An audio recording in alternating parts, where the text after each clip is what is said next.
Hi Zulay fans, you are here with Lindsay at our headquarters in Seattle, Washington, and I'm so excited because today we're talking all about how to make DIY fortune cookies, a really fun way to celebrate those that you love. And I have someone I love with me, my mom, Lori. She is a speech pathologist, and we'll talk all about how you can get your kids and family members talking while going through this activity, and she's going to show you how to make the cookies. So let's get started. All right, this is such a fun activity.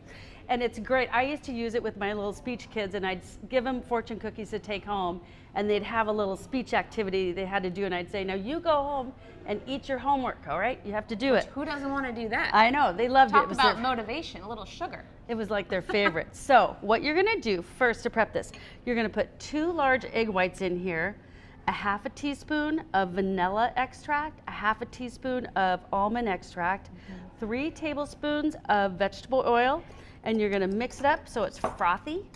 And that, by the way, is a great word, frothy. And here's another thing, vocabulary. What is this tool? It's called a whisk. It's great for kids to cook with you because they learn so many new vocabulary words. And math too. And math too, that's right.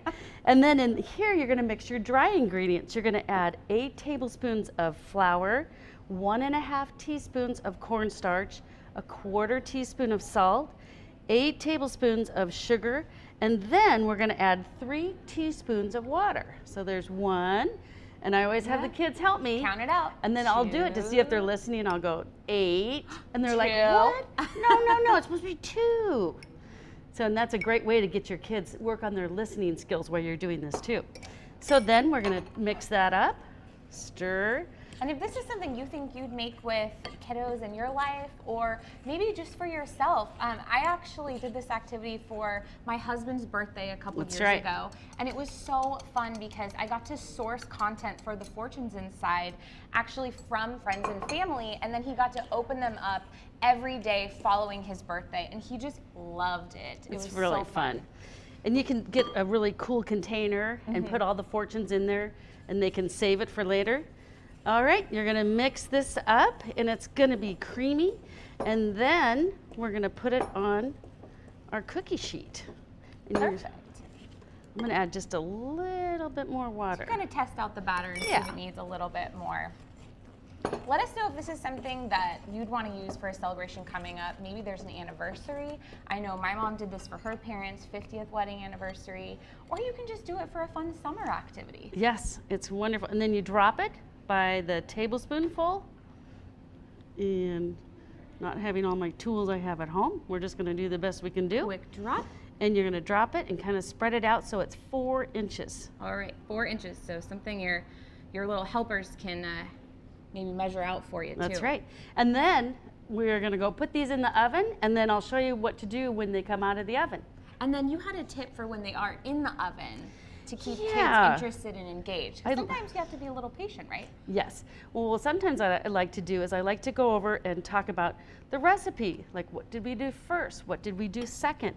And then I like to do it and kind of see if they're really listening and say the recipe and then say some things wrong. Like I'll say, first we cracked an egg, and then we got the egg whites in there, and then we put potato chips and sunflower seeds, and the kids were like, no.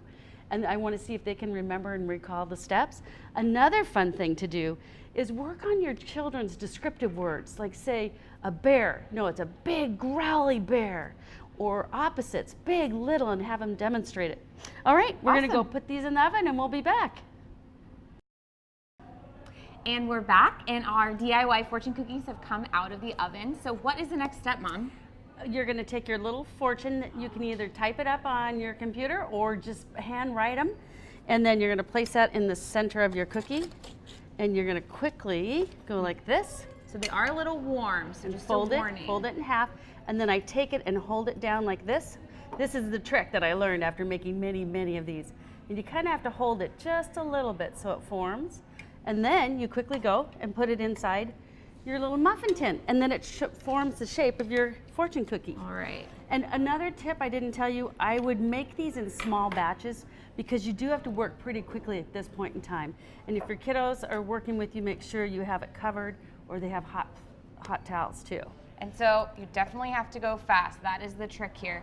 And how big were the little fortunes that were inside there? They are 3.5 inches long by 1/2 inch wide. And then I want Lindsay to open up one of those. Yeah, so fortunes. You can see our fun final product right up here.